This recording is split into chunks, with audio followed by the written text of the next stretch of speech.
Charles, moi, j'aime beaucoup parler d'argent. Je suis pas chamade, mais j'aime beaucoup parler d'argent. On peut pas ça non plus. Ah, on peut pas parler d'argent non plus.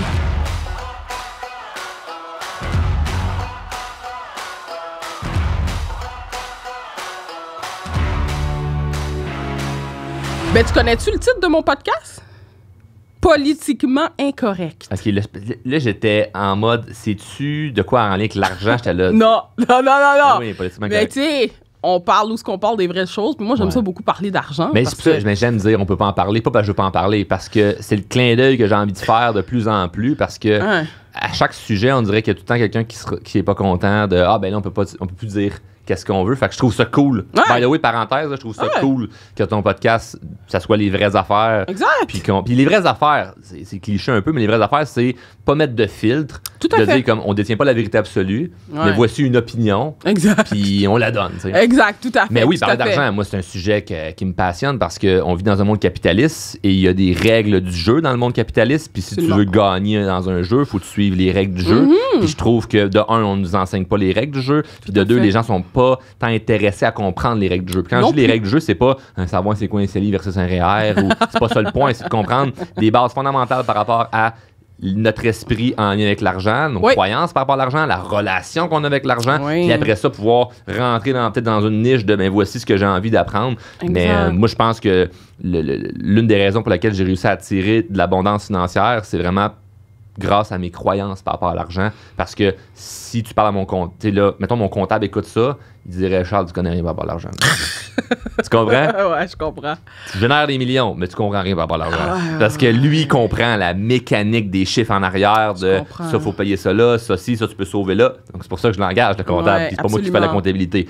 Mais pour générer de l'abondance, c'est pas une question de comprendre les finances nécessairement. Ça, je pense, c'est quelque chose qu'on n'explique pas. Puis peut-être que les gens sont découragés de vouloir faire de l'argent parce qu'ils ont l'impression que c'est compliqué. Mais parle-en, pendant que tu t'abordes ce sujet-là, parle-en. Tu sais, mettons là, un petit cul de 20 ans, 25 ans, peu importe l'âge de la personne, veut faire de l'argent aujourd'hui. C'est comment que je peux faire de l'argent, Charles? Premièrement, il faut qu'il me fasse un virement Interact à l'adresse courriel suivante. Parce que j'ai quelque chose que je peux leur enseigner. Non. J'enseigne rien par rapport à l'argent, mais j'ai aidé beaucoup de monde à faire de l'argent. J'ai plein de nos clients qui viennent pas se faire coacher parce que c'est pas ça notre promesse. Hein, les fake gurus qui disent vous allez être millionnaire, puis ils sont millionnaires parce qu'ils vendent des gros sur être millionnaire. Moi, je suis vraiment pas là-dedans. Moi, c'est croissance personnelle. Mais de se développer personnellement comme personne va t'aider de manière considérable à pouvoir générer de l'argent parce que, OK, on peut avoir une job puis faire de l'argent, puis c'est comme... Mais c'est une façon, c'est une manière. Tu peux accumuler de l'argent, être investisseur, tu peux être entrepreneur, tu peux avoir des sidelines. Il y a plusieurs façons de pouvoir faire. Moi, l'une des choses que j'ai voulu essayer d'éliminer rapidement, c'est le frame du temps. Comment je peux faire pour rentabiliser mon temps au maximum? Je comprends. Parce qu'on a tous 24 heures d'une journée. Tu as 24 heures, j'ai 24 heures, Jeff Bezos a 24 heures. On fait pas tous le même revenu, les trois individuellement parlant, mais on a tous le même temps dans une journée. Fait que qu'est-ce que je peux faire dans ma journée pour être le plus rentable possible? Et c'est où que je peux aller sauver du temps, c'est où que je peux l'investir d'une meilleure manière pour générer de l'argent, puis c'est où que mon temps peut travailler sans... Pas mon temps, mais que l'argent peut travailler sans que moi, je mette du temps. Fait que rapidement, dans ma vie, j'ai essayé de comprendre c'est où que je mets mon temps puis que c'est pas payant. Fait que je me rappelle bien jeune, mes parents s'étaient divorcés, puis ma mère, elle avait une maison proche de chez mon père, fait que c'était parfait pour la garde partagée. Puis la semaine que j'étais chez ma mère, il fallait que je fasse le gazon, puis la semaine que j'étais pas là, ben c'est elle qui faisait le gazon. Parfait. Puis à un moment donné, elle est revenue de travailler, puis c'était pas moi qui faisais le gazon, c'était quelqu'un que j'avais embauché pour faire le gazon.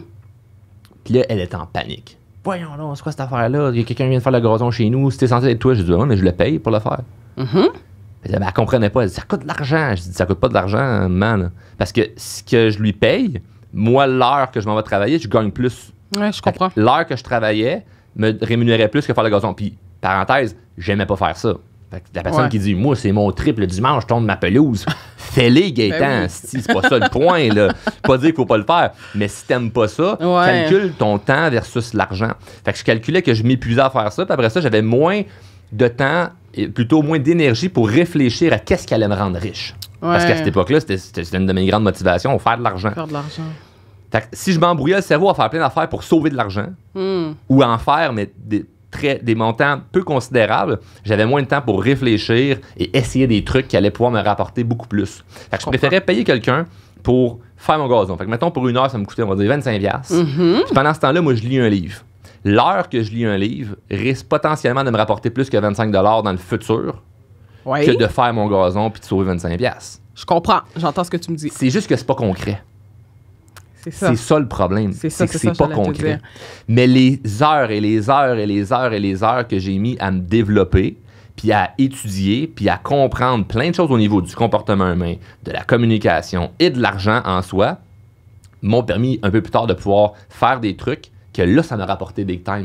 Puis qu'aujourd'hui, mais le 25$, c'est même plus une question, tu comprends? Exact. Mais il faut être prêt à faire ce trade-là, puis je comprends qu'il y a des gens qui sont freinés mentalement à se dire « ça fait pas de sens ». Moi, je veux sauver le 25$, ou les calculs, au bout de l'été, c'est 600$. Chris, c'est de l'argent, 600$. Oui, mais ton temps, il vaut combien? Faut que tu reviennes toujours à ton temps, il vaut combien? J'entends ce que tu me dis, mais moi, le réflexe que dans mes débuts, quand je suis devenu travailleur autonome, que j'aurais eu à dire, c'est de te dire, oui, mais Charles, Chris, j'ai pas une scène. Je rentre en termes de travailleur autonome, je pars mon entreprise, j'étais à moins 20 000. Tu comprends ce que je veux dire? Pas d'argent là, pour aller mettre ça sur une adjointe. Là. C'est une réalité. Non, mais c'est une réalité, puis t'as raison. C'est ça, tu comprends? Fait que ça a l'air facile quand tu le dis, mais surtout dans les débuts, quand on commence, généralement, notre compte, il est à moins quelque chose. Ah, il a été, moi aussi, à moins. Puis je payais quand même quelqu'un. Pourquoi? Shit! Parce que ça vaut quand même plus d'aller travailler sur les choses les plus importantes. Que ton gazon soit court ou soit long, ça t'amènera pas les connaissances pour aller faire vraiment de l'argent. Si c'est ça ton but, là, la personne qui est comme moi, je suis pas motivé par l'argent, oublie ça, là. C'est comme... Exact. Si vrai, moi, j'avais une ambition d'abondance financière, là, mais comme ça me brûlait en dedans, là. Donc, je devais faire quelque chose pour ça. Si tu vas à l'université, est-ce que ça te coûte de l'argent? Oui. Fait que t'es pas en train de travailler, tu pourrais dire, ouais, mais là, Charles, je vais aller travailler à la plage, je vais gagner 30$ au lieu d'aller sur un banc d'école à aller apprendre quelque chose. Non, mais c'est parce que tu dis pourquoi? Pour avoir un métier, par exemple, une carrière qui va te rapporter 50$ ou 100$. Fait que t'es mieux d'étudier en attendant, en ce moment, d'avoir. Puis là, après ça, tu vas avoir un job à 100$ plutôt que là, de travailler à 30$. Tu me suis? Fait qu'on le fait déjà avec l'école. Puis ça, c'est correct. Ça passe bien. Mais si c'est dans un livre, chez vous, tu lis dans le sous-sol, ouais, mais là, c'est pas concret parce que t'as pas un diplôme à la fin. Mais calisse de ton diplôme. Moi, ce que je veux, c'est les connaissances pour pouvoir générer de l'argent après. Donc, si t'as pas l'argent, ben, fais les deux. Fais-les ton gazon puis y aller lire après. Là, c'est le temps de hustle hard, excusez l'expression anglophone, mais de mettre les bouchées doubles puis de le faire. Fait que moi, quand je te comptais au début, quand je faisais de la livraison dans le camion à Montréal à 17-18 ans, ben je travaillais de 3h le matin à 3h l'après-midi, puis quand je finissais, je faisais une sieste, puis je repartais faire mes projets, là. J'avais des conférences que j'allais voir à Montréal, j'avais du monde, des clients pour placer mes machines distributrices dans des bars. Tu sais, je travaillais du 15 heures par jour, puis je trouve ça plate de dire ça, parce que c'est là, ce cliché entrepreneurial de « Moi, je suis parti de rien. J'ai travaillé fort. Puis là, aujourd'hui, j'ai du succès. Applaudissez-moi, Gaulis. » C'est tout le temps ça. C'est tout le temps ça. C'est ça. Mais pourquoi les gens le font pas? Ben, en fait, c'est un mélange de plein de choses. La paresse, la procrastination, leurs propres valeurs eux-mêmes, ce que les parents vont penser. Tu sais, c'est comme moi, là, quand j'ai décidé d'être courtier immobilier, là, mes parents étaient comme « Tabarnak! Marche ça! T'as été faire un deck de 3 ans. OK, t'as même pas travaillé à peine une année, pour dire que tu vas aller faire courtier immobilier, qui est un second emploi pour mes parents, tu sais. Okay. Moi, je fais toujours cette blague-là, je dis tout le temps ça dans mon podcast. Tu sais, nous, les Haïtiens, il y a 3 métiers qu'on peut faire. Soit avocat, OK, ingénieur, ou travailler dans le milieu de la santé, être infirmière. Puis si tu fais pas ces carrières-là, tes parents sont pas contents. OK? De façon comme générale et cliché. De façon générale et cliché. Wow, c'est intéressant. Fait que là, tu dis à tes parents, tu vas aller dans courtier immobilier. Il est comme, Chris, ça mange quoi en hiver, courtier immobilier? Ouais. Tu comprends ce que je veux dire? Wow. Mais c'est ça que j'ai envie de faire. C'est ça, tu sais.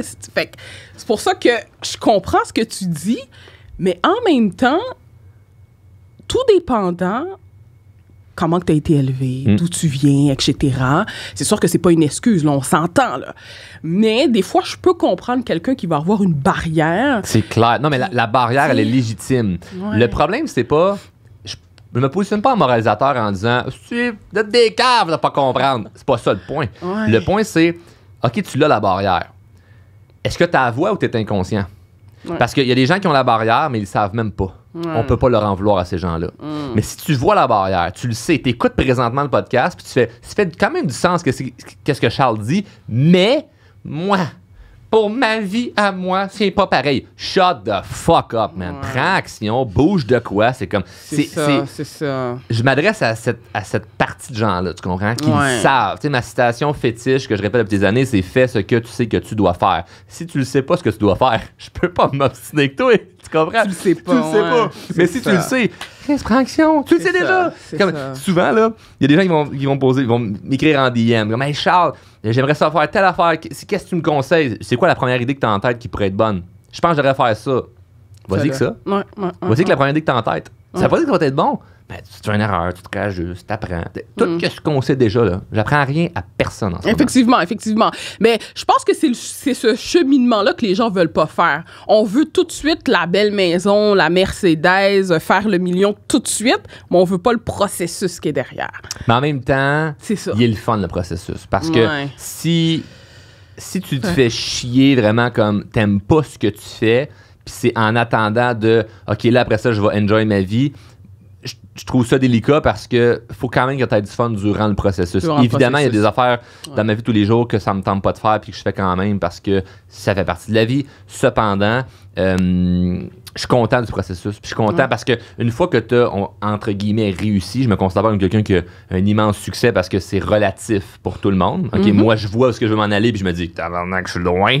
J'ai pas atteint 1% de mes rêves encore. Là, fait qu'il m'en reste de la job à faire. Mais aujourd'hui, je peux dire, je suis fier de moi pour qu'est-ce que j'ai fait. Et je suis fier dans la mesure où ce que je regarde le chemin parcouru, puis c'est ça qui me rend fier. Ce qui me rend fier, c'est pas le résultat matériel et ou spirituel de ce que je vis en ce moment, de ce que j'expérimente dans la vie, mais ce qui me rend fier, c'est le chemin parcouru. C'est de repasser devant le dealer où ce que je me suis fait coller dehors puis faire « merci, c'était malade d'avoir cette expérience-là, de travailler là, puis de m'avoir fait chier, de m'avoir fait humilier, d'avoir vécu toutes sortes de cossins. » Passer devant la ferme et me dire « Hey, pelleter de la merde à plus 30 l'été. » Puis à l'âge que mes amis pouvaient aller jouer au parc, puis moi je travaillais à ce moment-là, puis j'avais puis même là ça brassait dans ma tête de comme hey, un jour je pourrais peut-être être propriétaire d'une ferme, tu sais, puis juste d'avoir des rêves, puis de continuer à nourrir ça, de repenser à ça, c'est ça qui me rend émotif, puis qui me donne une méchante belle gratitude de c'était bien fait d'avoir fait ça, tu sais. Fait que j'encourage les gens qui vont dire ouais mais ça sera pas facile. C'est pas supposé être facile, puis le fait que ça soit... Puis le but, c'est pas que ça soit dur en soi, mais si tu expérimentes des difficultés, je pense que plus tard, tu vas avoir la gratitude de ces difficultés-là, parce que c'est une belle histoire aussi à raconter. Tout est une question de perspective. Si je te raconte une anecdote de quelque chose qui a été difficile, genre, mettons... moi, ça a été difficile à l'école. Classique, OK? Moi, classique par rapport à Drôlement Inspirant. Moi, ça a été vraiment dur, l'école, pour moi. Ça a été l'enfer. Je détestais ma vie. Moi, tout le long que j'étais à l'école, j'étais malheureux. J'ai commencé à être heureux le jour où j'ai collé mon candidat de là. Et si je te raconte cette histoire-là de tout ce que j'ai vécu à l'école, puis comment j'étais malheureux, puis tout ce que j'ai vécu, mais qu'aujourd'hui, je suis victime de ça où je travaille d'un job que j'aime pas. Puis tu m'interviews parce que je passe dans la rue, puis tu fais comme, viens faire le podcast avec moi. Puis je te compte comment ma vie est l'enfer à cause que j'ai pas rentré dans le moule du système scolaire. Ben, ça serait comment? C'est dommage pour cette personne-là. Mais moi, parce que le dénouement est inspirant, parce qu'aujourd'hui, je suis fier, puis si je fais du bruit, je suis spotlight, ma vie va bien. Bon, fait que c'est cool que tu aies vécu ça. Mais deux personnes différentes, deux réactions différentes, on n'a pas la même empathie pour les deux. Fait que moi, c'est très dur pour les gens d'avoir de l'empathie pour mon histoire parce qu'ils regardent le résultat puis ils font Chris, ta gueule, c'est bien en ce moment.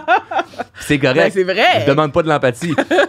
Mais je peux-tu avoir une fierté de ce que j'ai expérimenté? Moi, c'est juste ça. Fait que des fois, les gens vont prendre maladroitement le message en disant Chris, ils se vendent, puis il n'est pas un. C'est comme, non, je te parle de faits. Je suis fier en esti d'avoir fait ça, puis je souhaite à tout le monde qui écoute d'être fier d'eux-mêmes. C'est important. Il faut avoir. Puis d'avoir la fierté pour des choses peut-être qu'en ce moment, tu te donnes pas comme tape dans le dos. Parce que des fois, on est dur envers nous-mêmes. Il faut être fier des choses qu'on a accomplies. Comme tu as des enfants, tu es un parent, tu travailles fort, tu as accompli des choses, tu es fier de toi pour ça. Il faut que tu valorises avec ça. Mais également, d'aller pousser un peu plus loin dans tes ambitions. Puis de dire, OK, même si c'est dur, bien plus tard, je vais être fier de ça. Absolument, absolument. Et aussi, je pense, selon moi, c'est que le jour où on va te challenger sur ta réussite, tu vas pouvoir mettre les gens à leur place, là, tu sais, de dire que j'ai pas eu let's go, facile, là, tu comprends? challenger n'importe où, là, Tu sais, tu sais, mon père est pas riche, j'ai pas gagné $1 million, là, tu comprends? J'ai travaillé dur, puis j'ai fait les sacrifices qui sont nécessaires. Mais at the end, mettons qu'on veut vraiment me challenger du genre, non, mais Charles, t'as été plus chanceux que d'autres, mais par rapport à quoi? Si tu me compares avec des gens dans d'autres pays, je vais te dire, Chris, oui. Ouais, mais je suis chanceux, c'est vrai. Ouais. Fait qu'encore une fois, c'est comme, tu peux pas me challenger par rapport à ça, parce que c'est comme, je m'adresse pas aux gens qui sont dans des souffrances comme complètement dévastatrices, tu comprends? Ouais. Je parle pas à ces gens-là. J'ai de l'empathie en esti pour ces gens-là. Puis je réfléchis à comment je peux faire pour les aider. Moi, je voudrais aider tout le monde. Mais mon message de drôlement inspirant qui rentre dans la gueule du monde quand ils ouvrent leur téléphone et qui m'écoutent, ça s'adresse pas aux gens qui sont dans la rue. Ça s'adresse pas aux gens qui sont sur l'hôpital. Ça s'adresse aux... Puis pourtant, il y a des gens, des fois, qui m'écrivent, c'est comme, j'étais dans la rue, puis je m'en suis sorti, puis j'écoutais ton podcast. J'étais sur l'hôpital, puis pendant ma chimio, je t'écoutais, puis ça m'a aidé, ça m'a fait du bien. Il y a de ça aussi. Mais initialement, je m'adresse pas à ces gens-là. Je m'adresse aux gens qui savent qu'ils ont un potentiel, puis qui calissent rien avec. Ouais. Fait que challenge-moi.